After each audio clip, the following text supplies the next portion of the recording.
All right, we're going to give it a couple, we're going to give it a minute or so to let everybody kind of join the webinar here. We are recording this, so it's going to be on YouTube. So after today, it's actually going to be living on YouTube. I just want to say welcome to everybody. Thank you for joining us. I'm going to have Chris and Greg introduce themselves just shortly. I just want to let everybody get on first. Okay. But we are going to be discussing the tank in Avatar 2 and some other props and filming and all sorts of other goodies there. So similar to what we talked about in the previous webinar, but a little more in depth, very specific to what they went through and what they had to go ahead and do.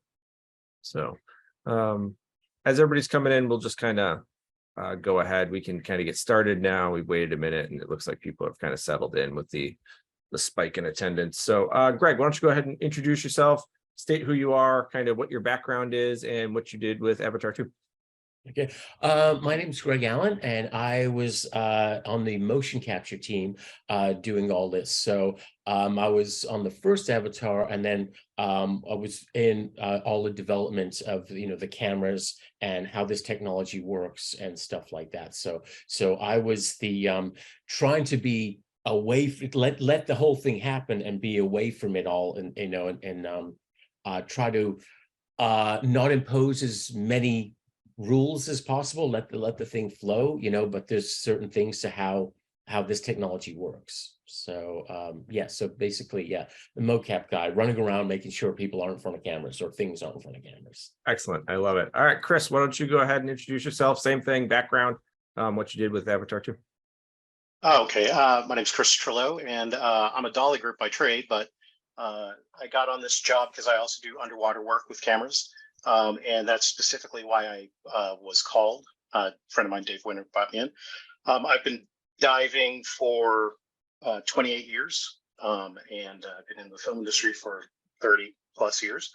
And I basically dealt with a lot of different aspects of the production, building sets on the dry stages.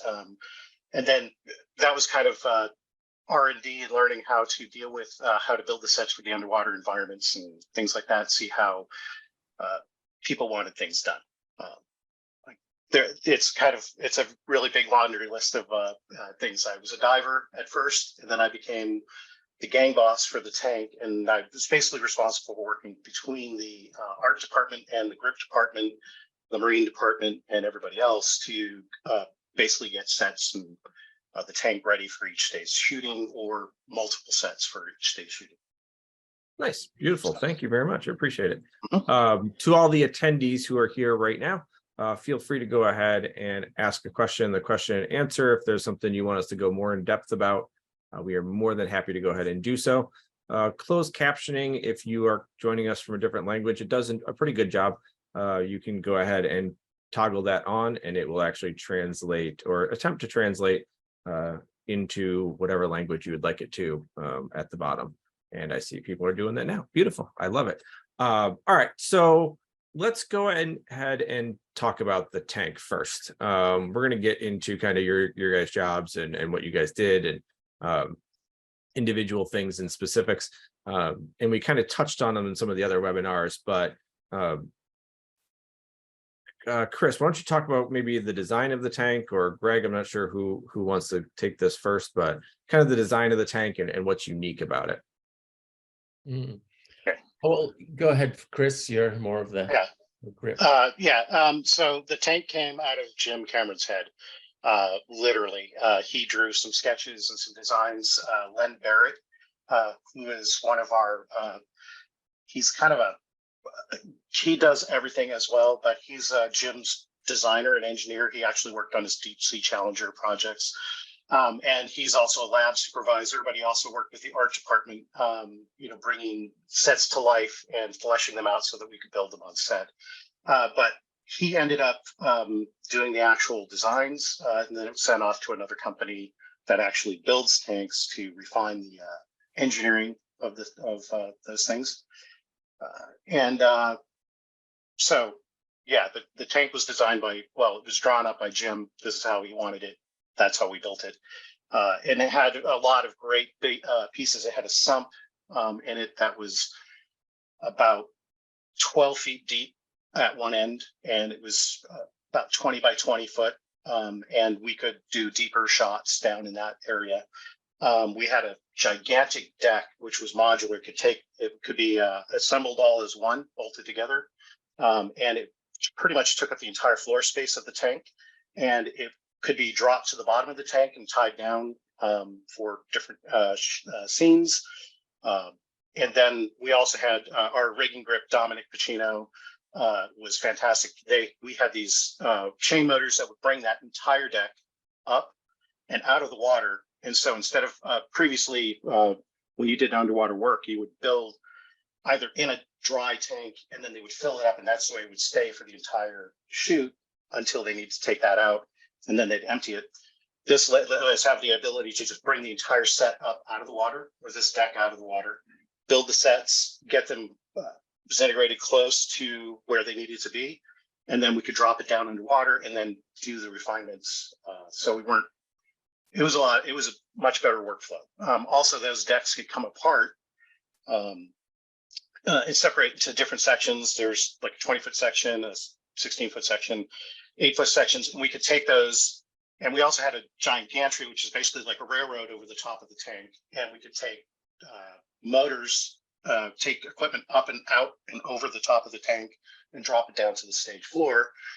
Because the tank was built at floor level, so you look up and there's 20 feet of tank above you when you walk in the stage door. It's pretty, it dominates the room, and so it's getting equipment in and out of that tank was a challenge as well. So the decks were part of that. We could take the decks completely out of the tank, so we could build other things in the tank, or we could also angle them. There was a lot of things we could do with the decks. They made the day. We couldn't have done the shot. I don't think we could have done the show in twice the amount of time without those decks. So trying to think of the other things that were important about the tank. The tank also was fantastic because it had ribs on the inside that we could rig from. Had a tremendous water filtration system. That water was fantastic. And then Richie, who isn't here, unfortunately, Micah, and JD Schwamp, they all had these wave makers, which were giant wedges. There are a lot of different ways of making waves in a tank. And theirs was, a little traditional, but ominous. They were these like 18 foot wide, I think 12 foot tall, maybe taller, wedges that would, on hydraulics, that would plunge into the end of the tank, and they could put them in at the same time, or one at, they could do a lot of different things to get us waves in the tank. And it was, there was a lot going on there. And then also they had a current mover, which had these two 5-foot, they were tubes at the end of the tank that inlets on one side, an outlet on the other side. Kind of looked like a cool old 50s, Chrysler air conditioning, the vents coming in and out. And, but they had 5-foot props inside of them, and motors were on the outside of the tank. They would come through a through port, and they would fire those things up and get the water moving in the tank, and we could actually create, basically a whirlpool effect in the tank with all that. So I think those are the bigger strokes. Those are the larger strokes of the system. So I like it. Very good. So with all those moving parts and all those things happening, and Greg, you're trying to do motion capture. What sort of challenges did that start to create for you? I got a couple questions I'm going to answer here for some people while you're answering that. But like what challenges did that specifically create, all those different things that Chris just kind of referenced, the moving pieces and the beltways and all, or the chainways and all that sort of stuff? How'd that affect your job as motion capture?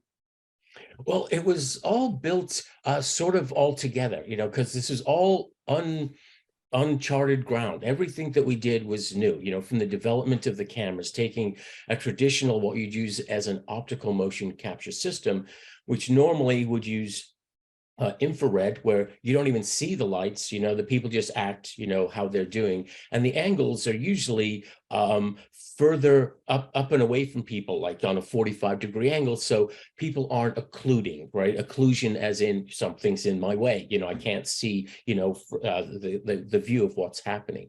So the light that we were using, that everyone, used it doesn't work underwater. The infrared scatters instantly. It'll throw about a foot and you won't get anything. So we had to go to ultraviolet, and then finding the right wavelength, trying to stay as close as we could to 430 nanometers or something. They didn't have those lights out. So we would get as close as we could. And as they were developed, we'd get, better lights and stuff like that.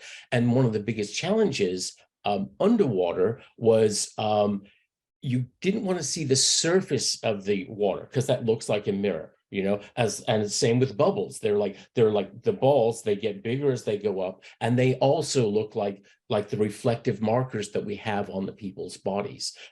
So everything that was designed, the decks that were built, that Dominic made, and whatever Chris was rigging on these decks, or whatever we were doing, we had to think in kind of a space frame way, so my cameras could see through at what was going on. And I could position, if we were doing stuff completely underwater, I could position the cameras in a way that I wouldn't see the surface, and people could look in the tank and we could see what was going on. But so much of the movie, the actors broke the surface and went back in, especially with the creature work, with the elus and things like that. So that's where the whole thing was, okay, how do we solve this problem, of the reflection of the light? So if we've got everyone on breath hold, that's great, and we've got stuff out of the way of cameras, but if they break the water, I still need to track them. So basically we needed two different motion capture systems running at the same time. One on the ultraviolet, all the blue lights that you see in the tank, which are the purpose for them is to just capture what is going underwater. And then we had the infrared cameras above all that, looking down on the tank. Same thing. If you're looking at the surface of the water, it looks like a mirror too, and looks like, all kinds of things. So we needed to put the balls in, right? And then the balls were a whole thing, and the first idea, what Jim was using on the Abyss were these little polypropylene beads. So we built a small tank on the stage. Luckily, it wasn't anything big. And we put the propylene beads in there, like he's saying, and it worked. It's like, this is, it works. But these beads, in the last webinar, the stunt divers are talking about this, the white balls that you just appear. The beads are worse. The beads, and they would start sinking after about 3 or 4 days, like, Really? oh, no, and they get in even they were a nightmare. And so then Jim's idea, well, what about using what they use on reservoirs, like down here in LA, when you're on the 405 or the 5 going into LA, where it meets the 405, there's a reservoir which has all these 4-inch black balls on it, and it helps for evaporation. So we try them, but a layer of them, you need a few layers so the light penetrating through won't see those balls, so we tried a few different sizes, and that's where the 1-inch balls, because we're worried about choking, even though we did talk about choking in the last one. Yep. and that was a thing. Yep. That seemed to be the sweet spot, and it let them settle, so you could have less balls. So if you had a 4-inch balls on the surface, you would need about 2 feet worth of balls stacked on top of each other for light not to pass through them.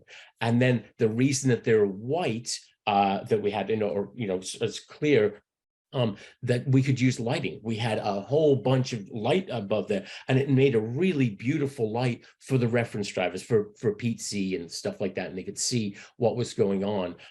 So that's the reason, we needed balls. But if we didn't need balls in the tank, we would take them out, and it was much, there was a different safety factor, and it was better in a lot of ways. But most of the movie was done with these, million balls, 1-inch balls in the tank, and dealing with that. So yes, it was 2 different systems trying to work together, and I had to calibrate them, every morning. And that was a whole thing in itself, but that might be getting too deeper into the weeds of what's happening. Well, I think we're going to get there. But Chris, did you show the ball yet? Did you hold the ball? You got one of them, right? No, I didn't.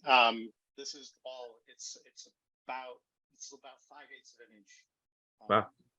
And these things that, yeah, as Greg was saying, there was a lot of iterations, a lot of different size balls that were brought in. And one of the issues with the larger balls, this was the last one they wanted to use because this is the perfect one to go down the pipe and get stuck. Yep. So we tried larger balls. The issue with that was, as Greg was saying, the larger balls push each other apart more in the tank. And so you have to have more to keep the weight down on it. So the little air spaces in between the balls isn't a thing. And that was the issue. And then, yeah, going much smaller than this ball, the next size down, they were just a nuisance. And also for the filtration system, if they got anywhere near grate, the perforations in the grates were, needed to be optimized for that system to work. And so these things that's what we had to go with. And yeah, as everybody says, I actually went to a job after that movie was done about a month later in Griffith Park and up on the hillside. And one of the truck's doors opened and one of these balls came bouncing out and past me. And I lost it. I thought it was hilarious that we knew that we would find a few of those bouncing around. So That's great. I don't know if you heard that ping. I'm sorry about that. That's fine. Did we get an answer on how many balls there actually was? I know you'd looked for something. No, I haven't received, but I really think that the number was about 1.3 million. We kept on adding more and more and more balls, basically just to find the sweet spot. And we also had these oil booms, these yellow thing. The oil boom is you put it in the water, it floats around, and you keep things separated. We had these oil booms that we'd use to create little moon pools for to keep them away from the ladders, so that the actors, the performers, everybody in the tank could come up and come out. If you came up out of the water with balls right above you, and then you climbed out of the tank, you would have 50 or 60 balls stuck in you or on you in every possible place. Especially for me, I wear scuba gear. I did do the freediving class, but for me, I spend so much time underwater that even if I had a 10-minute breath hold, it wouldn't be enough. So all that gear, all those balls. So we use those, and also to corral those balls, as Greg said, to get them in and out of the tank. That was a collaboration. That was a team effort. That was all hands on deck. It wasn't just the grips. It wasn't the effects guys. It was, there's probably 20 people in the tank and out of the tank. We have divers in the water pushing. Jay and Justin would be pushing this boom, and maybe some of the safety divers towards the edge of the tank. There'd be guys up top pulling it, and then there'd be probably 8 people in the water just scooping them up in these big mesh bags, to draw a string top, and then they would send them up to the guys up on the deck, and they would go off to the side. It was a process. I mean, we even had to clean them at certain points. Take all those balls and dump them into a kind of a washing situation, and because they're plastic balls. I really think. So it's about 1.3 to 1.4 million. Your audio kind of cut out there. 1.3 to 1.4 million balls was the estimate that we got on that one. It's the more I do these, like, I think the balls are like the hottest thing with Avatar 2. Like, no offense to anything, but people are obsessed with these little white balls, like people choking on them, people like they have a persona of their own. Like, I think they should go to like release parties and stuff. So like just a bucket of balls should be there for people. So right. It is. Yeah. No, they impregnated your life. They were everywhere, always. Wow. So and I mean, God help Chris Dennison tried to swallow one. So yes. Yeah. And but they were necessary. Yeah. The balls were definitely necessary. We needed them for the reflections and stuff like that. So it's just something we had to work around and work with. And it wasn't as bad as you're thinking, choking. I mean, there was a couple incidents, what they were talking about the last, and it is pretty amazing to watch Kirk Crack, when he grabbed Chris, they were in a current. They were spinning. They were not just still. They were whizzing around this tank, for that to happen. And it just, and the rescue people, Alex, Krim, all these, they could swim. And how we would test some of this stuff, they would have the rescue swimmers jump into the current the wrong way and try swimming through it, they're turning this thing on. So it was amazing. But when we got into the currents, that was a whole other ball game with us. There was too many bubbles. So everyone's trying as hard as they can, but we needed to do something else. So we went from an optical motion capture system to an inertial motion capture system, which inertial motion capture has been used before. And that, just to explain briefly, that's when you're putting little sensors on your body, not as many as what we would do for optical, which is like 54 markers per person to get the articulation of how they're moving their hands and stuff like that. But we would go to something like 15 or 20 of these markers. I would just put on parts of bodies, so you could get it moving, and they worked similar to what an iPhone works like. They had a magnetometer in it, so it knew where true north was. So that's how we reference things. And then they had an accelerometer and a gyroscope, so on each of them. So imagine putting little iPhones all over your body. So that was part of the thing as well, which we had to do when things got crazy, when they're walking through the swamp stuff. You'll see that's more in the third movie, but there's a lot of work, at waist height going through mangrovey things, but also full on, racing and the Pyacon wing, we had all kinds of crazy stuff where they're riding. Like you'll see Loak in the movie riding. That was all the coolest stuff. And he was really doing that. It was amazing. So was this picture here, is this more of that? That's inertia? the optical. Yeah, that's the optical. That's the optical. But as you see the on there, the stripes they have, the yellow and black, that's more for reference. That's for reference for the animators to say, yeah, I know you're telling me that's where the elbow is, but I can see the elbow is really there, kind of stuff. So that helped, a bit with that. The inertial motion capture, we did both. If I could capture it with the optical, because there's more resolution to the motion for it, great. But there was times we had to just go with the inertial system, So we only used that when we needed to, because it also needed a battery pack and I needed to store the data on it and control the data. So that was more logistics and more stuff that everyone had to deal with. So only did it in like river mode or, something that was crazy going on. All right. Some people had asked to see, I know the pictures are kind of out there, but some people asked to see some pictures of the tanks. And I got some of them. I'm sure that you guys have some input on what people are seeing here. Let's do the one that I think everybody has seen at this point in time. These are all come from our Disney assets, but this is one of the pictures of the tank with the blue lights like you guys were talking about. And then I got a picture with the balls and everything. So right. Well, actually, this tank is in New Zealand. Yeah, this film we shot it. I think this is a Kumu in New Zealand. This doesn't have any of the crazy stuff that Richie and Micah were doing with the wave machine and the current generator. Yeah, I mean, this is when we're doing the live. These were like real sets in there. They look beautiful sets that we had to track, and where Pete's shooting real stuff. Especially of Spider, because he's a real person doing all that. But the majority of what we did was in LA in this gigantic, like 90-foot by 40-foot tank that's, big and deep, like it had a well in it. We could get it down to like 40 feet, with that well, if you count it. I think this one's New Zealand also, right? That's more of that is a tank, but that's only a small tank when the stuff was sinking like that, and you can see the screens that they used for the LED stuff.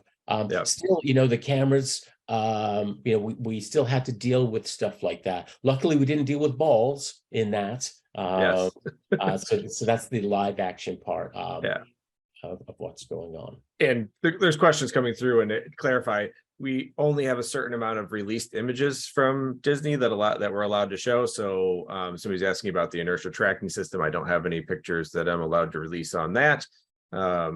or that I've been given, and there's restrictions on that. That's why I don't have, these are what I've got from the package from Disney. But I do have a picture of the balls that I believe I can share since we brought it up again. So there's a bunch of people and little tiny balls. So Yes. are those the inertia ones, or are those the? Okay, so no. So see, Those when you're looking at ball, the reflective markers that's on their heads and stuff Yep. like that, that's reflective. That's Gotcha. a reflective. That's called passive. We also do active, where we could use active LED lights as well. But there was a problem with that. When they would get close to things, there would be reflections of them. So it's there. And then if you can see on Kate Winslet, she's got orange dots. They're just covers, because she had to be in the water, but we didn't need to track her motion for that shot. So we would put all these little markers so she doesn't register. You don't see her in the live feed, and then we would take them off and use them. So no, what you're seeing there, that's passive markers. And as far as the inertial system, it is a commercially available system called XNs. It's a Dutch company that they used to be called Moven, and but what we needed to do was encapsulate it, because their stuff was easy to use and stuff like that. And at the very end of the instructions, just make sure you don't get these things wet. It's like, oh, great, there we go. So potting stuff is a whole other thing. There's a whole world, technically, that camera people deal with all the time. And I'm sure Pete Z will be talking about the development of the 3D underwater cameras that we used in New Zealand. But we also had to go through a lot of, similar things, with what we were doing with that as well. So yeah, it was just a XN system that was we had to have done by some brilliant people at Jim knew that, that they built the lighting systems for Jim on his other movies that went down to the bottom of the Mariana Trench. So, working with scientists and that's the other cool thing with all this. We're working with experts, and every way you look, and it was like that on any Avatar set you go on, you realize, there might be yelling and screaming going on, but everyone is at the top of their game. Every single person. And the technology is at the top of, you get an appreciation for like, oh, well, and the teamwork that Liz referred to, the family was amazing. That was, part of the, that's how we got it all just flowing together, because it was madness. And it was madness from 6 a.m. till 8 p.m. forever. This lasted a long time. It was a big deal. And but it was still amazing. It was still an incredible thing. Yeah. And it is unfortunate that the other individuals that are attending these webinars don't get to see it, but my favorite part of these webinars are when all of you guys first get on and it's like a little mini reunion. You haven't seen each other and we're in the green room practicing and whatnot, and that family thing is absolutely there, where you guys are, oh, it's so great to see you, what are you up to? And it's just like a half an hour of everybody that's very neat to see and great to see. I actually have a question for Greg. Yeah.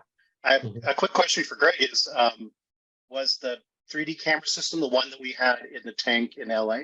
Yeah. John and Robin and those guys doing all that stuff. It was the same stuff. We just, we were using it there. So all their R&D was done, there in LA, doing that. And they came down and we, that was, just more restrictions on cameras and stuff. But it was fantastic. And those guys, again, at the top of their game, with the top of, the technology, with 3D printing stuff, out of metal, Patrick was doing. So it was amazing, and yeah, I'm sure that Pete will be covering that aspect, but our cameras were also a big deal. We had to take a motion capture camera that we were using on a dry set and then convert the lights, put it into a housing that could last, then they could have the throw of what we needed, and combining the stuff when waves happen. a camera that's just under the surface where I'm shooting like this is the surface and I'm shooting on my frustums like this, if a wave happens, they would see that light. It's like, oh, I have to turn those off. Or Chris would move the light down. Like, okay, what's the dynamics of this? And we had to make sure I had an underwater mocap system and an above water, and adjusting that, and making it work was And never the two can mix. Yes, yeah, and that's where the balls come. That's the whole Yeah. thing about the balls, really, is two systems, and they're running at two different scales. When you're underwater, a camera has a magnification on it, so if it pops out of the water and it's looking at something, it's gonna make it go nuts, because of the scale, difference of what. And that's an excellent point. Like people take open water classes and they learn that sound travels differently, light travels differently, and you guys are working with sound and light, so that just completely comes back to that training and how different that is. Did the balls create any diffusion issues? Like did that cause any problem at all, like diffusion from the surface lights or anything? Oh, in a beautiful way. Yeah, it looked fantastic. I mean, the ball, that's why they had to be the way they were, has the opacity of them, the size of them, and how many we had. And it looked gorgeous underwater. It looked, Perfect. And the water was, like everyone said, it was so clean and so nice, being in that, it was beautiful. And we've talked about some like amazing technology and all these advancements. But right before we get started, you guys were talking about zip ties and metal hooks and wires. So like creating things on set. Like Chris, can you talk about some of the things you guys created and had to like work around? Right. Luke and Rudy from the art department did a lot of work on, and I did a lot of R&D and looking into different things that would end up being used on the tank. There were a lot of ideas thrown around. Traditionally, again, I go back to shooting on some live action show where everything was very temporary. You would put something in the water for a few days. That was it. It would be done. It would decompose in the back lot, and but we had to have everything had to be durable and reusable on this set. So, like the decks, essentially these giant platforms were truss, and then on top of it was this kind of fiberglass mat deck that had slots in it, and they looked like little T tracks. And at first we thought we might be able to just use that and tie things off to those. They turned out to be extremely strong, but not rigid enough. So we ended up putting this channel called Unistrut down the middle. The construction department made this happen, but there was Unistrut down in between the decks every couple of feet, which gave us these running tracks where we could basically take this T-like nut and slip it in sideways, turn it, it would lock itself in, and then we could put like an eye bolt or a bolt or something and bolt things down to the decks and actually have a rigid connection. I'm losing track on all those little pieces that were put together. My brain just went blank. It's all good. So much information just kind of came in and out at the same time. What about that wire hook that you had that you were showing? What would you use that for? In the process of the R&D and finding out how we could do things, one of our best tricks was zip ties and ratchet straps. And the ratchet straps would be slipped down through the structure, and then sometimes, if you're lucky, the deck would be close enough to the bottom and grip. One of the divers, Jay or Justin or Travis, would be there, and they could feed the piece of strap back up to you, and you could finish the job. Or they would pass the strap up, and so we could keep the metal parts of the strap away from the set and the actors and things like that, less things to get caught up on. But one of the things we had to come up with when the deck was too high was this thing we called the monkey's paw, and all it is a piece of copper that's bent, and then we twisted up this end, because we found that when we just had the piece of wire on the deck, it would fall through the crack, slip, and go straight down to the bottom. So this is just a catch-all to stop it from going all the way through the deck, and also had a nice little loop on it that they brazed.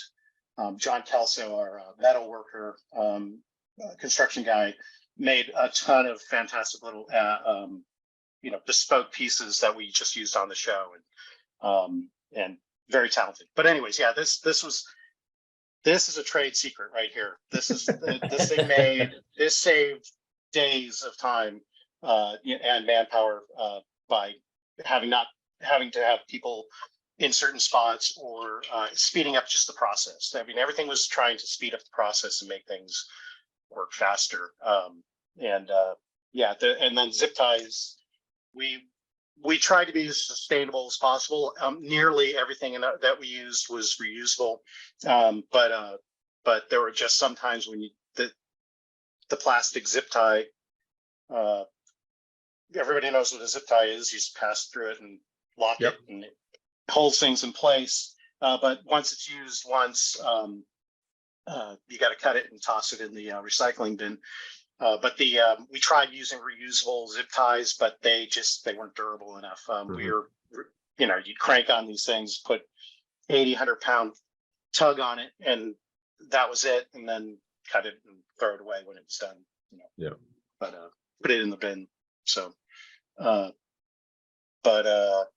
just got an official. It was actually only about 800,000 balls. Oh, only 800,000. Yeah, but around. But but it just they would come in like 200,000 batches. They would show up. There's 200,000 balls, and then we had 2 tanks as well. So we started with a smaller tank over on stage 28, and so we had enough balls to fill that. And then it was like, well, let's see how many it takes to fill this one, because that's a circle. This is a square. Yeah. It was a major process. I love it. With the balls. But yeah, and then ratchet straps. I mean, just learning that the ratchet straps turned out to be one of the better ways of connecting things together. And then in all that, we had Rudy, one of the other art directors, he found these rapid blocks that we could use, which are like Olympic. They're Legos. They're giant plastic Legos you can bolt together instead of snap together. They have caps to make them smooth, and they use those to do professional water sports like kayaking and things like that. So they can create their own rapids and waterways, and we would use these things for standing platforms, for structural parts for the actors to move off of, and things like that. It was just one of the hundreds of thousands of things that we had available to us as just stock items of, what are we going to build this set with, and how are we going to make that work? So, I love the contrast, like the contrast of the special lights and special balls and 3D cameras, and then a piece of copper wire wound up, and that is like gold on the set. Just that contrast of things is just amazing. So yeah, keep it simple sometimes. Yeah, simple. And absolutely. Yeah, and also it makes it easier when something's simple, not you overcomplicate it, which we did quite a few times. We'd have pieces that were just completely too fussy, too fiddly, too precise to be dealing with on a daily basis, especially if in a lot of cases we had a set that was built to the plans, but then because it's a creative environment, Jim would come in, look at what we had built and say, no, that's not how I want it. And if you were lucky, you could adjust and make it, change it to suit his needs, on the day. And sometimes it was so immense and so large that, he would have to go away and, shoot something on the dry stage, which was also kind of brilliant. So there was never a day when it was a complete loss if we couldn't get a shot off or a scene done because of something like that. There were just too many. There was a lot of sand pits on this, in the production. So there was, stages 26 and 27, which are our dry stages, and there's always something being built or going on there. And then on 18 with us. So if something wasn't working out here on this one, he could move to the next one. And because of all these modular set pieces, and like I said, a giant quiver of things, you could basically ask for almost anything, and we could and between the different stages and tanks and facilities, we could, pull something together and make that work. So that was kind of the impressive part of, the art directors. They did a lot of heavy lifting on that show as far as coming up with a lot of these modular. I like to use the term Lego, things that can fit together in a modular fashion, so you can stack these things up and create a lot of different environments and shapes and environments for the actors to perform in. Very interesting. Cool. Couple things that were thrown out there that I want to come back around to, because we, in normal conversation, there are things we wanted to talk about, but we kind of went through them. And also remind everybody, anybody that came in, if you've got a question, throw it up in the question and answer, and we'll get it into and get it answered for you. The bubbles keep coming up, and we referenced them in previous webisodes, and we talked about them a little bit, but I want to dedicate a little bit of time to, really specifically talking about the bubbles, the complications that the bubbles create, and some tactics used to minimize the bubbles. Greg, you seem like bubbles are your arch nemesis, so why don't you go ahead and answer that, or start the answering of that question, because that's kind of where we got it from. So go ahead, Mr. Greg. Yeah. Well, there was the bubbles were definitely an issue because they register as something. But then the other issue, which was just as big, is the occlusion, people being in the way of something, of what you can see, and where if the light is if your camera angles are from above you, you can get away with a lot more of that. When they're coming from straight across, which is what we had to do in the tank, then you're dealing with how you're able to look at things and filter things out, so a lot of it was making sure things are in the way. So whatever Chris is building and comes up with the art department of that, we need to make sure it works, that we can actually capture people in there too. So there's what Jim wants and the feel of what the actors can relate to, and paring that down as to, skeletally, as much as possible, so I can see through all this stuff with the cameras. And bubbles, you can have some bubbles, we can see a pattern, like that's Chris, that's Liz, that's, or Sigourney or whoever, it can see them. But when you add more, it's like noise, you're adding more to it. It starts to think, oh, well, is that someone? Is something going on there? We have props going as well, and other things happening. So yeah, we needed to keep it as just as free from as many things for the cameras to count, because that's all the cameras are doing. They're counting dots, like that's a pattern from that person, that's a pattern from this person, and then if someone's in the corner breathing, you'll just see a stream of bubbles, and the bubbles, as they raise, they get bigger as well, yeah, so bubbles were definitely a problem, with what's going on, and that's what we had to go into the freediving mode of what was going on. And why we didn't go with rebreathers for people like Chris or something like that, because when we weren't capturing the motion, it didn't matter. We could do whatever we wanted in there, and we would know, and they would, John would be telling people, okay, we're getting ready, we're doing a countdown, and the guys on Scuba would either move to the sides and come up, or position themselves so they weren't in front of what I could see, what the cameras could see. Yes, does that make sense? Question was, did you guys have to use Nitrox? Did you guys use mixed gases at all, Chris? Like when you guys were on Scuba doing any of the work, just to reduce your load? Or? Well, because we weren't really into an deco or anything like that, we kept our heads above 30 feet all the time. It was rarely that it was very, very rare that we would actually have enough water in there to have any kind of nitrogen obligations. But the performers, I think you touched on this with Kirk Crack in the very first one, was the enriched gases for the performers that were doing the breath holds, because their fatigue was great, for as many hours as they were in the water. on a daily basis. Yeah, they required it a lot. Every once in a while, we would come up and we'd do a breathe up on the enriched air, just to take, because of the heat, the cold of the water, all that stuff. But for the most part, we just breathed air. We saved the gas for the people who were doing the breath holds. Yeah. Very good. Cool. So I think that answers that person's questions. Chris, did you have any issues with bubbles or anything that you needed to, we'll just round out the bubble thing. Did you have to have that in your head very much?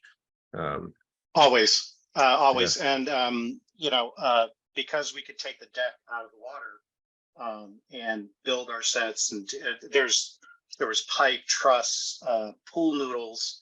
Pool noodles are another major thing on this show that we couldn't have done without, or pipe insulation.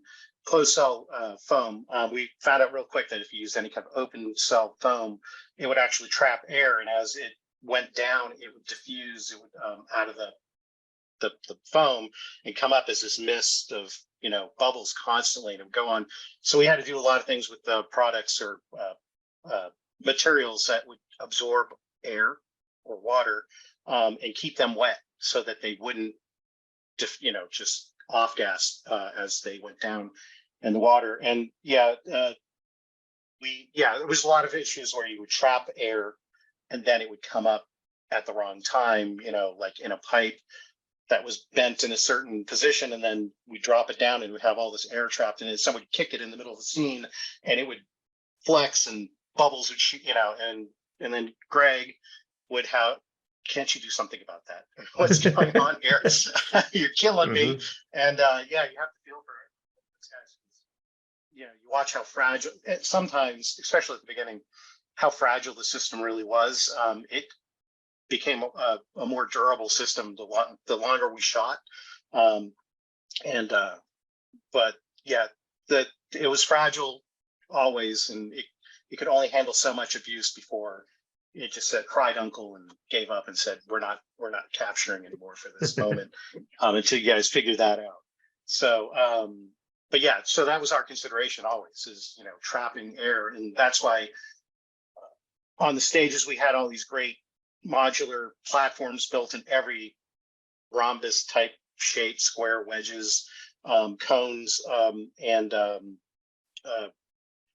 they were perfect for the stage. They were terrible for the water, and so we had to build them with perforated surfaces as well, just to accommodate that and avoid those problems. So but there were some days when, like, we were doing, like Greg was talking about, the racetrack, where basically we could create a current in the tank by dropping this giant piece of set that I call a set piece, but it's basically it's like a giant pill. It goes right in the middle of the rectangle, and then we blocked it off at the top end where the water mover is, and so the water mover would suck the water in, push it out the other way, and we'd create a current. In pretty short order, we could get the water going pretty fast. I don't know what the exact speed of it, but I'd say it was at least 20 knots when they really got it going. It was like the day that Chris got, we always go back to Chris. The day Chris Dennison swallowed the ball, was choking, they were in one corner of the tank. By the time Kurt Crack and Chris got together, he was already a third of the way around the tank. And by the time they got the ball out and they were recovering, they were almost at the inlet of the water mover. But of course, at that moment, there's always, again, with that goes back to John Garvin and Kurt Crack and all those guys, with the safety. The minute that anybody saw that something was going bad, they shut down the system. They shut down the water mover, so that it wasn't wasn't at speed drawing in the water. So they weren't. And there was also, we had safety cages before. You couldn't get sucked up against the inlet, so to speak. Safety cage there, zone. So that wasn't really a danger, but it was still, the infrastructure was there, the planning was there to keep people out of harm's way. Very cool. Greg, one of the things I wanted to come back to was you referenced it, but we kind of glanced over it. the calibration of the motion capture. Like you just kind of threw it out there, but we didn't really get in depth. And I think if people are listening, they might have cued in on that, and then they're thirst for a little bit more. So can you talk about the calibration of mocap? Yeah. So basically, the way that mocap cameras work in an optical system is the cameras are fixed in a place, and they're streaming their little dots, right, to whatever's going on. And oh, there's Matt. Yeah. So they're streaming to whatever they to the system of what's happening. Hey, Liz. Hi guys. Fantastic. Let's see. Oh, so yeah, so calibrating the space. So the cameras all have to be in a fixed position. If the camera moves in any way, it's going to be sending bad data, and that camera needs to be put back. Now, the cameras, the way the tank was built, we could crank them onto, the housings would be cranked onto the sides of the walls of what was going on. So every morning I would need to go by with a wand, a known value of distance between markers.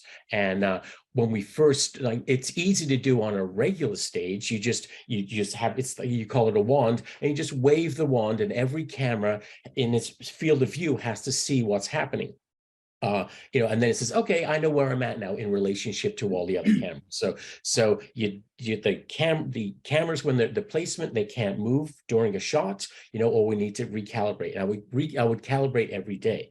And when we first started calibrating, it was very difficult, because I would have to go down with this wand in my hand and wave it in front of cameras. And I don't have a breath hold, and we had Matt would help and Kirk Crack. They were doing tag team. One would dive in the water, and I would be saying, okay, a little more in that camera, a little more in this camera, and stuff like that. And we're doing that. And Jim knew that this was going to be a problem, so I was talking with John Garvin, like, we need like an ROV. We need something, that can motorize, that can do all this stuff. The ROVs were big and clunky, and very expensive. And Jim was working at the same time of all of this with a company called Open ROV, which was doing this project with the National Geographic to map fish in the ocean, for coral reefs. And all that stuff was done until this machine came out by volunteer divers going down with a wax pencil and just making hash marks. Okay, there's 50 lionfish here. There's so many, parrotfish and things like that. So they were coming up with something which was a little ROV, a very small thing on a tether that had a camera that could do this pattern recognition, right? Which is, our cameras are all about patterns as well. And so he was funding this company, was in with all the development, and he was saying, look, I'll solve that. I know this is a problem right now, with you guys tag teaming and trying to calibrate, in the mornings. And then when this thing was ready, we got the first one. They flew down from San Francisco, and I was able to put my wand on this little ROV that was amazing. These things are really cool.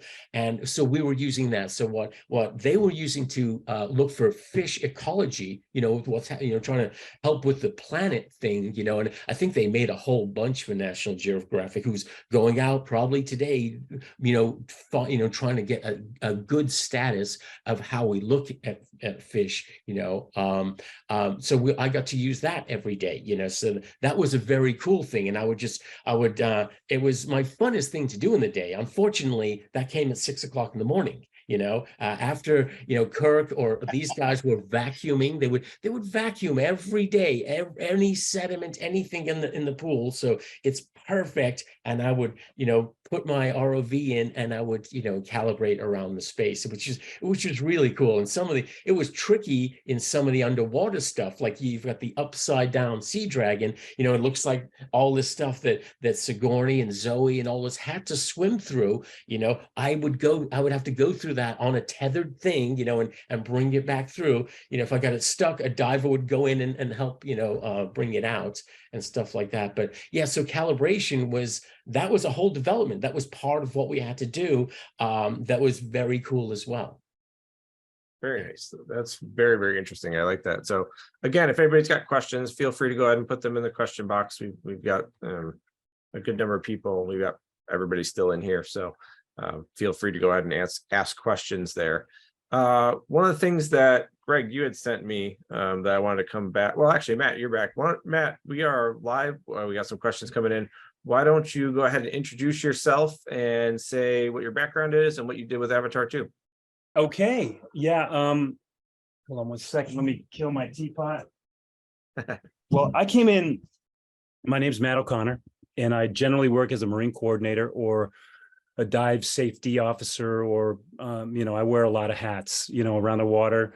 It's it's so often that I'm outside the traditional union boundaries. So in any case, I came in as the Marine coordinator for a month and a half, and like 3 years later, I came out the other side. Right. So it was 3 of the best years of my life I gave to that thing. Okay.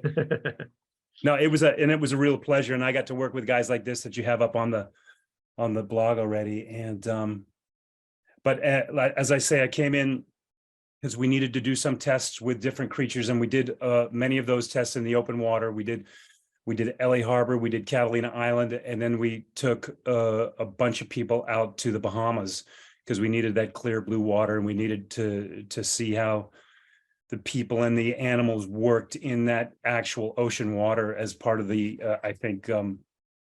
the data needed to do what Greg is doing and everything else. So that progressed. I became one of the dive safety officers. I was with John Garvin, who was the primary safety guy, and he's very meticulous, so that I was the much more relaxed LA side of the John Garvin equation. But it was such a pleasure. That guy's like so solid, and we worked in tandem, ensuring safety.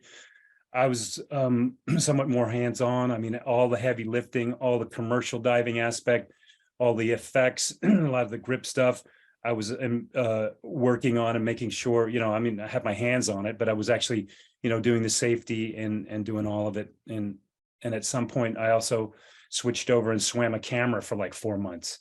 So there was a point where it was, all of the breath hold activities and all of that stuff. So it was a really widely, I did a lot, like I said, I wore a lot of hats. Mm-hmm. It's a great pleasure to work, And you were a calibrator, apparently, according to Greg. So it's calibration. We went out with the Zint stick a lot, because within the void, we would, if the actors had to swim and interact with anything that was already established or solid, we had to have a representative set piece that was there, and that would have to be very specifically placed in order for them to interact with it accordingly, either a shipwreck or like a route or whatever it was. They'd have to know exactly where it was. So that was a very complex situation where we'd have to go out, and Chris Trillo was big on that. We'd have to go out with this similar stick, the Zint stick, they called it, and put it on the set pieces. And then it would just be maneuvered specifically right into place where it needed to be. Interesting. So where does it come from, the Zint stick? Where does the terminology come from? Oh, it looks like Chris looks like he loves the Zint stick. So I love the Zint stick, but I bet Greg knows the origination. He's been involved forever. Yeah. I think that's Greg's last name is Zint. Yeah. Yeah. No, a Zint for short, right? It's short for Zintegrator, and Zintegrator is long for integrator. And the Z part comes from Zulu, right? The guy on the first Avatar movie, Josh McLaughlin, he had this group when they were working on Castaway in the Fiji Islands. The grips, and all of the lighting people were in the woods, right? Where, Tom Hanks would be doing a scene or whatever like that, and everyone was hidden, like he said, like Zulus, and he would just say Zulu, and they'd pop out of the woods and they'd come in and they'd fix all the set and they'd go away again. So that's what the grips were all called. They were Zulu, it was a Zulu, and everyone would come with their zip guns and be doing all that stuff. So that name, carried over, but really it's an integrator. And what it is something that's showing you, it's a prop that is showing you three axes, right? It's got an X, Y, and Z axes that these guys would go around and they would put it on what we would have a pole or one of these blocks that had to be exactly where a doorway was, or exactly where someone stood on something, or something like that. So the integrators, which we call, which the Zintegrators, were basically, that was very key into how we married what we saw live on the screen, what Jim could see and what we could see on the monitors were creatures in Pandora, when we're just in a tank with everything's gray, or, you know, and just, you know, making it as space frame as possible so my cameras can see what's going on. So yeah, so that's the history of the Zint, but we still all use that today to, when you're marrying up the real world with the virtual world, that's how you bring the two, you align the two, you know, into what's going on. Cool, thank you. We did get a question that this comes back, perfect timing. How long does it take to calibrate? So since we're talking about some of those sorts of things, how long did the calibrations take normally for the Okay, well, cap? yeah, so there's two kinds of, okay, so there's the underwater calibration, which I'm using the ROV, you know, where you know, these guys had to do before. So ROV doing that. Then I would just use a wand, and there was a deck that went over the top of the whole tank, and the grips would push me, and I would calibrate the upper cameras. So the cameras that can't see underwater, that just stop where the balls are, and there's the cameras underwater. So there's two different calibrations, similar in process.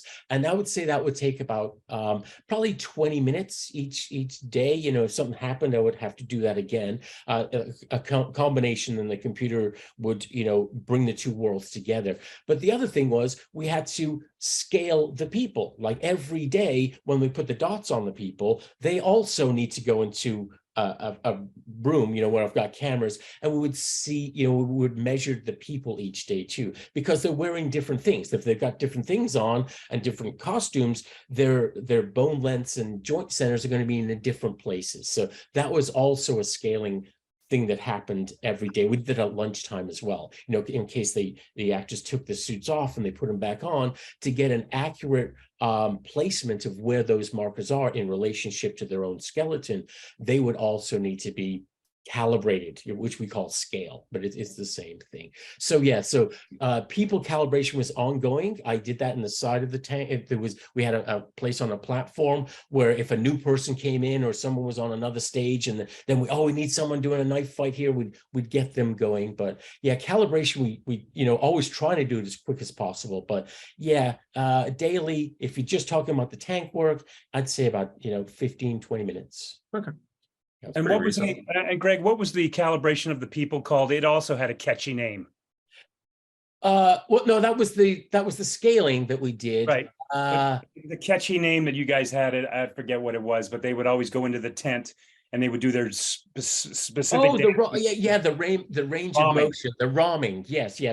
So they would, not only would I scale it, like say, okay, this is where the dots are on this particular character, we'd have them do this little motion. So that's where the pattern comes in, right? You know, we're talking about the bubbles, the extra bubbles that you see, you know, so if you see a pile of bubbles, it's like, oh, there's a pattern, you know, so the cameras, all they see is patterns of things swimming by, you know, like that's Liz, you know, that's Chris, you know, that's, you know, whoever moving around. So yes, the ramming, the range of motion was tied to the scale, and that would apply a pattern to whoever that person was, you know. So yes, yeah, cool. Yeah, I forgot about that. Yeah.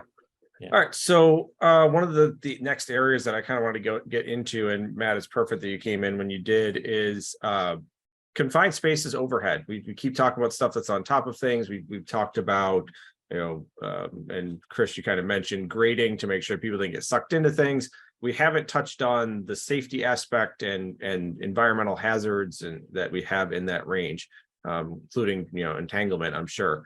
So Chris and Matt, this kind of goes towards you guys.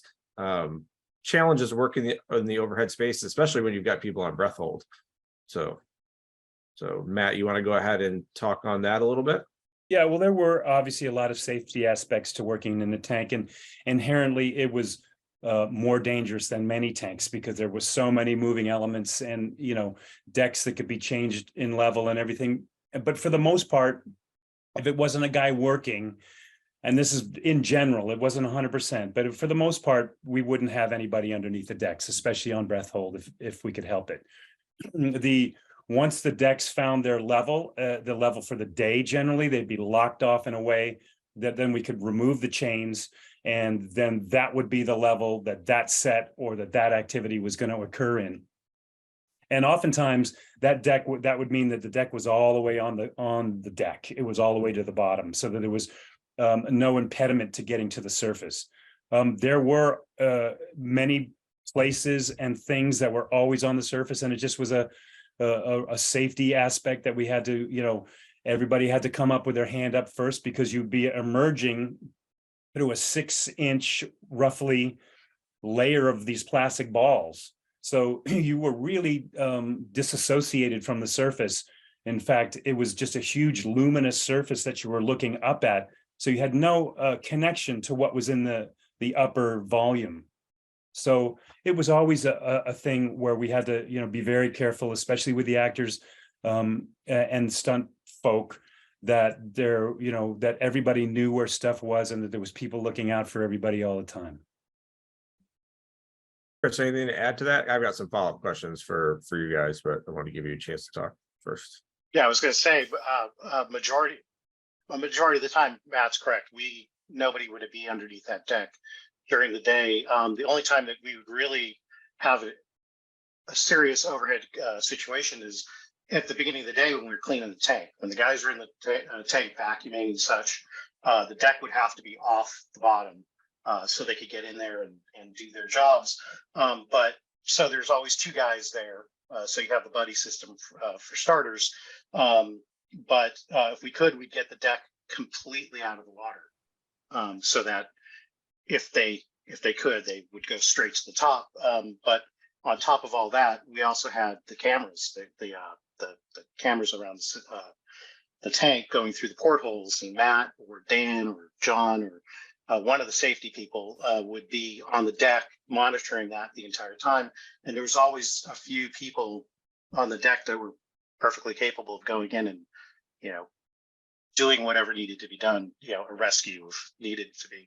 We never ever had that happen. We didn't have a single person or incident underneath those decks in the entire time. And that was, mostly because we're pretty vigilant on, the safety aspect of not going by yourself or doing anything silly like that.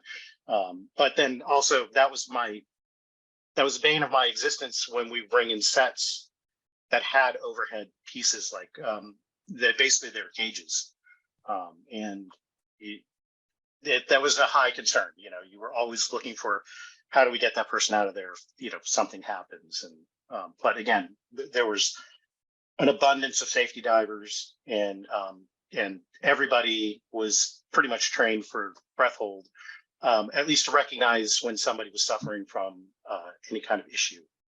So it wasn't just safety divers watching. It was the camera guys, it was the grips, it was the, the other actors, the other performers, stunt people. Everybody was aware. So, yeah. Excellent, thank you. And we've got us one of the later webinars with John Garvin, April 30th, is going to go all into safety. So, but a quick question, Matt, if you can go just short answer on it. Did you guys do practice scenarios or of rescues or of safety responses and stuff like that? Was that something that was in the plan? Yeah, I mean, we had a very in-depth dive manual, but part of that was anytime we changed the venue. So we had a couple of tanks, and anytime we were in any one of those tanks, we did a complete trial run of a rescue, which meant getting a person off the bottom, getting them onto the floating backboard, getting them to the extrication point, using the chain motors or whatever it was to get them up to the deck, and then ultimately get them down to the stage floor where the ambulance could get them. So that was one of the things that the Manhattan Beach Fire Department wanted to see, that our extrication plan, and then we would just videotape that and say, hey, this is all the things we're doing. Excellent, cool. And like I said, we're gonna get way more in depth in that in April 30th, but I just wanted to not leave that out there hanging. So very interesting there. One of the things, oh wait, right, that came up that Greg, you sent me, brightly colored underwear. You just referenced brightly colored underwear. I'm not quite sure. No, that was just a thing with it. I didn't have to be in a wetsuit that much. I was in the water at first, and when we would aim the cameras and do stuff, I would be with Chris doing that stuff, and I would be, on Scuba doing that kind of thing. But when I was running around the tank, because I was mostly out of the tank, like this little watchdog running around, move that, and so I'd be looking to see how the performance is, in virtual world, and say, oh shit, something's wrong with that person, and I'd find something, oh, that they've got that wrapped around them, or they're something's wrong, or they're missing some of these markers, so to solve those problems, it was much easier for me to be talking with these guys and running around, and I'm looking at monitors, I'm looking what's happening. And so if I needed to get in, I would just have like a rashie on, and I'd just have, shorts. So because the water, even though we're saying it's cold, it was like 90 degrees. So if I'm just going in and I'm just fixing a little thing and getting out, or just going down and saying, oh, that looks okay, that looks good, I could get out of the water really easy. So I was in, shorts and a t-shirt basically, when everyone else, because they're in the water so much longer, were like that. And John hated, I was wearing, I guess, like board shorts and things like that. He just thought I was wearing underwear the whole time. It looks like underwear, it wasn't like a proper, like a diver wouldn't wear those kind of shorts, that was just. That's great. I love it. Too funny. One of the things I meant to ask earlier, we kind of got away from it, is with all of, like, Matt, you were saying you guys ran like a rescue scenario. Chris, you were in on Scuba periodically, doing whatever and moving to the sides, and bubbles being a major issue. We know that bubbles will hang out in spaces, and just kind of even micro bubbles will hang out, which they might be too small to cause an issue, but anybody that's had a fish tank knows that bubbles can be the bane of your existence, and they just like sit there periodically and don't go anywhere no matter what. Did you have to use mitigation responses in any way, shape, or form for that? Were they actually that big of a deal if those micro bubbles, or were they even a thing? So I think that's a Greg question, probably. Well, yeah, we did get sometimes, I'm not sure how we solved it, but sometimes you'd come in the morning and all the windows would have like that little, the micro bubbles, like you're saying, but they weren't so much in the way. They didn't really bother as much. It's more of the bubbles from the breathing. They were bigger, and as they raise, they get bigger.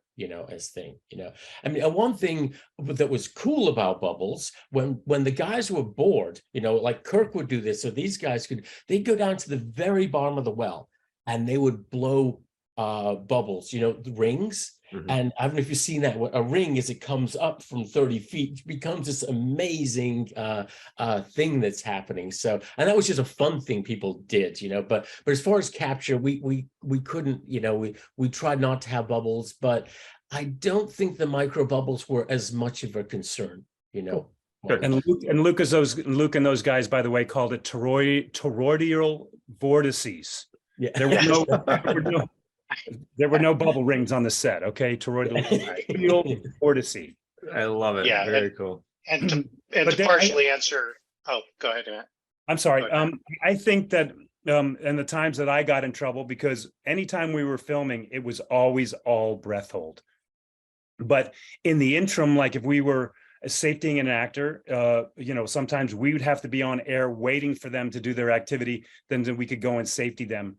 And it happened to me with Kate, and because myself and Chris Dennison were primping her wardrobe. Kurt Crack was handling her breathe up, and she had to do this thing out on the deck where she was in full wardrobe and waving these wands, and she had a 50-pound belt on. I shuttled over to, we got her ready. I shuttled over to my hide, and I was coiling my hoses, and then I hear James Cameron upstairs going, and action. And I had no breathe up, no nothing. And I was like, and I had to just take a quick breath and hide in this thing. So where she's going to do her action, and she's walking and she's waving.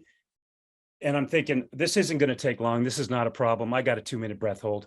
she's working this thing. 2 minutes and 40 seconds later, she signals for air. And at that point, I'd already exhaled a little bit and been admonished by the boss up on the deck. Because any of those bubbles, like scuba sized bubbles escaping from you, was a no-no. Because I think the computers would immediately, if they were a similar size to the tracking tracking nodes, they would immediately jump on them. That's my memory. Right. Yeah, I was going to say what I was going to say before was that the only time we really had a really serious problem with the micro bubbles and the tanks were when we filled them initially with the fresh water from the city taps.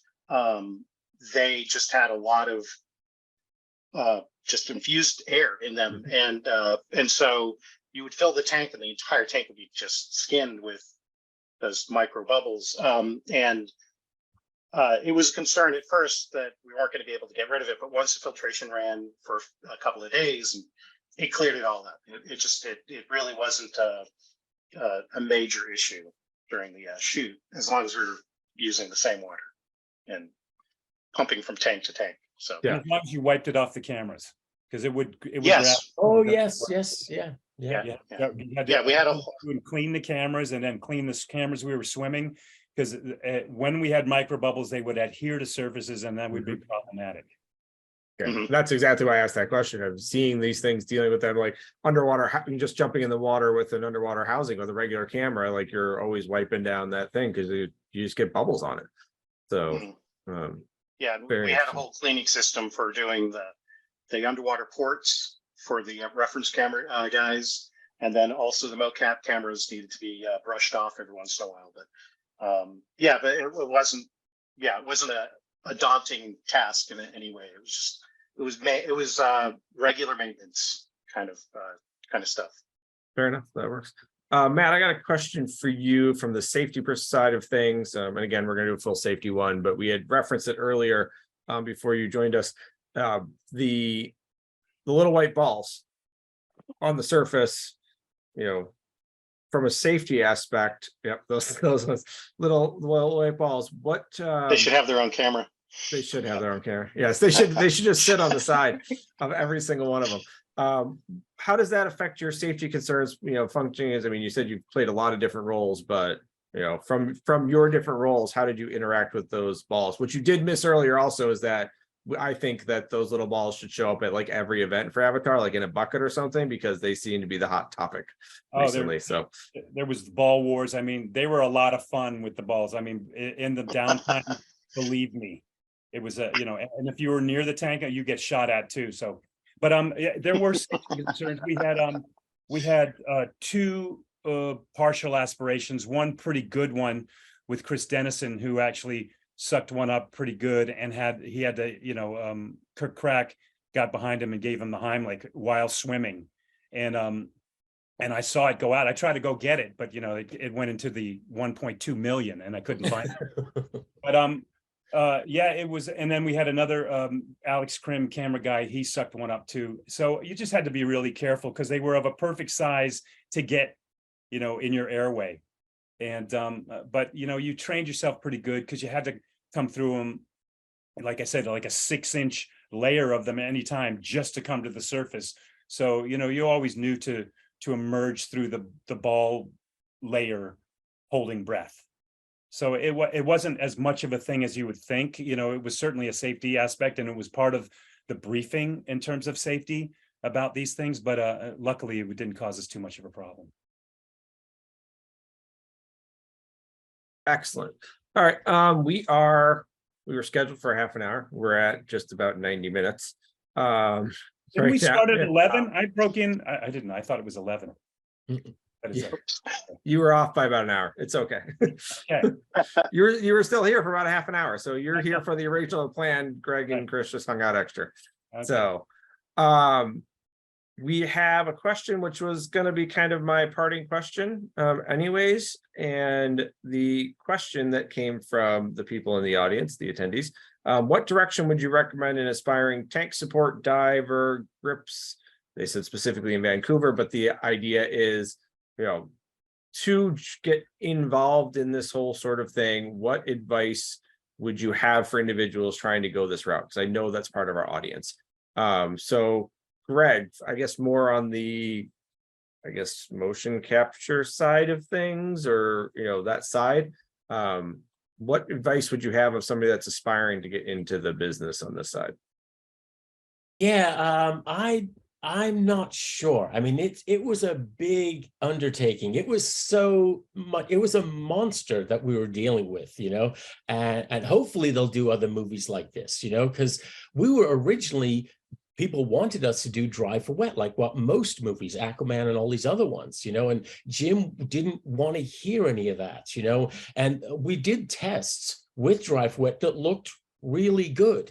But when you compare them to what, you know, these Cirque du Soleil synchro swimmers and what our you know, talented stunt divers could do, it's just unbelievable. It's like, this is amazing. It's so amazing.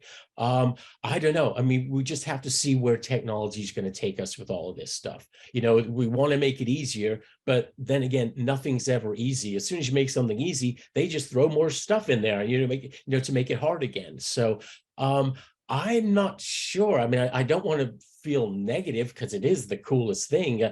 I just don't know, you know, what the demand is. But after seeing Avatar, it looked beautiful. It looked unbelievably beautiful. Hopefully it does spark people to want to do, you know, this type of thing, you know.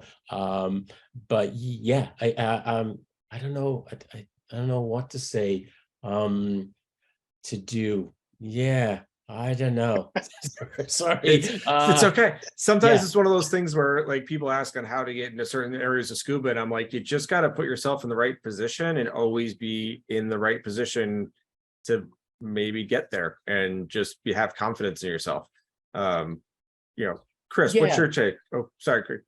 Yeah, no, just to finish up on that. Yeah. Yes. I mean, if you're a waterman, you know, or want to become a waterman, those people, like I got my PADI license in 1980, and I feel very comfortable in the water, you know, and stuff like that. But if you're around Chris, you know, or Matt, or some of these people, they're very, very comfortable in the water. So I think a lot of it is just your timing of all that. And maybe, you know, rebreathing will become something that's, I mean, it's even getting better and better all the time. You know, I was really looking down that path, and John had a rebreather, all that. And we, you know, we wanted to use those type of things. And Jim's there, no, it's got to be on a breath hold.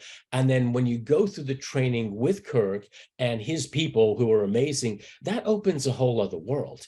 If you look to see what you can do as a free diver, I mean, Mike Avery would put his freediving stuff in a backpack, go to these mountains 10,000 feet up in the Sierras, and go under the ice. You know, it's going to be difficult to do that, you know, on scuba. You know, you'd have to drag it down some trails and stuff like that. So it does add, and traveling, it's much easier, you know, except for the long fins, but it's much easier, you know, going into the free diving world. I'm not saying anything against technical diving. I think it's amazing, you know, trimix and everything is cool. And I really wanted to go down the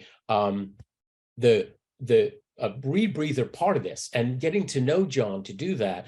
And the reason was because I was a recreational diver. And if you've ever been in the water as a bubble maker against a non-bubble maker, the difference, the interaction with the fish is completely different. They're like swarmed around. I remember being someone like, wow, how is that happening? Because he's got no bubbles. Right. So, and then you get the same thing in free diving. You're not making the noise, you're not scaring the fish, and you're getting closer to them, you know. So yeah, I think get comfortable in the water, keep doing whatever it is, whether it's technical diving or free diving.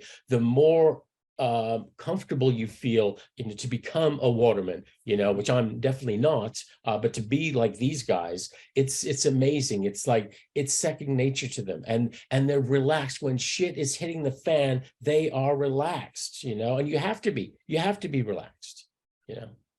Good. Thank you very much. So Chris, on to you. If you had to give someone recommendations, how they become, you know, if they're aspiring tank sport diver grips, what would you say for them to do? I'd say for starters, get along with people, be easy to get along with. That magnifies really fast. And also, my journey into diving on a show or diving in film was purely, I was a trained scuba diver. Somebody said, we need somebody to go in with the camera guy tomorrow who's certified. I was the guy. And I've always done pretty small one-off type shoots. Matt's more of the professional full-time Marine coordinator and such. And you basically need to find, I don't want to put Matt on the spot, but I think you got to go find yourself a friendly neighborhood Marine coordinator and ingratiate yourself with them. But you better be comfortable in the water and comfortable with yourself and others. So I'll hand it off to Matt because that's. Yeah, thank you, Chris. That's, and Matt, I'll grab your answer in a second, but that's kind of that position that you just said, Chris, was what I was somebody alluding to, was kind of get yourself in the right position at the right spot and find the people that prove that you can do it, and find the people that, we'll just put Matt's cell phone number up on the screen and you guys, everybody can call Matt. I think that should work out just fine, right? All right, go ahead. Matt, why don't you go ahead and give your answer to anybody that's aspiring to get into the biz, what you would give them as a recommendation, please. Okay, well, firstly, I'd say that, it's their turn, right? Because, where would the world be without silverbacks in one situation? And I still get out there and do a lot of the work and stuff, but, and it's mostly because I like it. But I would say that if you're coming up, you have to you want to be more than just, a worker. You want to try and be a filmmaker if you want to get involved in this. And a lot of that's going to be making yourself as useful as possible. And that's going out and getting the certifications, try to be at least a rescue diver, learn how to operate boats, take a wide ranging approach to it to make yourself as useful as possible. Then when those opportunities, like Chris was saying, come along, then you get into it. And then, progressively you find yourself in a position of being useful. And that's when you get to work. But I would say, integrating whatever you happen to be doing on the surface in film, if you're effects guy, if you're grip, if you're lighting, if you're camera, any of those things, just take your basic skill and then combine that with good watermanship skills. And that's not only scuba, like Greg was saying, go out and take a freediving course, learn how to breathe up, learn how to the safety aspects of all of that. And that makes you useful and that gets you hired. Excellent. Thank you very much. That's a great answer. Well, I appreciate everybody's time today. It looks like one last question, which will get us, which we'll kind of answer on the safety one too, but we'll get this one last question and then we'll get off. What kind of dry medical personnel were on set? There's a Matt question. Okay, yeah, we always in attendance, we always had the wet support, which would we'd have the dive master at the gate checking people in and out. There was always a medic on deck, that could handle O2, that could handle any other things, because face it, there's a lot of things that can happen, minor things that can happen that are all with the medic is going to handle. And he was there. He was actually our primary conduit for any emergency. So if our medic on deck would be the one that contacted any of the fire department or ambulance or anybody else if they had to get involved. And just having a medic there and most of them were all divers with the exception of a couple, but they were always, very integrated into our whole program. And we couldn't have done it without those guys. Beautiful. Thank you. And we'll go more in depth in the safety one on April 30th. Which is going to be a little bit earlier because John Garvin's going to be joining us from Australia. I believe he's going to be in. So we're going to start a little bit early so he doesn't have to be up at like 2 a.m. trying to do a webinar. So that's going to be beneficial. And if you want to learn about safety, you want to talk to John Garvin. Yeah. Yes. The level of safety that John Garvin provides is it actually, his manual. I was talking to the Disney coordinator the other day, the safety coordinator, and he got a hold of one of those manuals. He's like, I'm going to implement all of this stuff and nobody's ever done it this way. And I agree, I would be helpful in some ways with that manual, but it's all John. Good. I love it. Thank you. I appreciate that. So, all right. Well, thank you very much for everybody's time today. We went an hour over. At this point in time, I haven't quite gotten to webinars that are the exact same length of the movie, but we're at 3 hours. So I think I need like 10 more minutes of webinars, and we will start exceeding the the length of the movie. But it's been a blast. I really enjoyed speaking with all of you today, and want to say thank you for your time. And it seems like the audience enjoyed it too. No one dropped off the call for 90 minutes. So so I want to say thank you very much. Thank you, Greg. Thank you, Chris. Thank you, Matt, for your time today. So Thanks, Jason. Thanks, guys. Yes, thanks. All right. Take care, guys. Cheers. It's going to cut you guys off, but I will shoot you guys a message in a little bit. So thank you. I appreciate it. Thank you. Bye-bye. Thank you. Cheers, guys. Bye. Bye.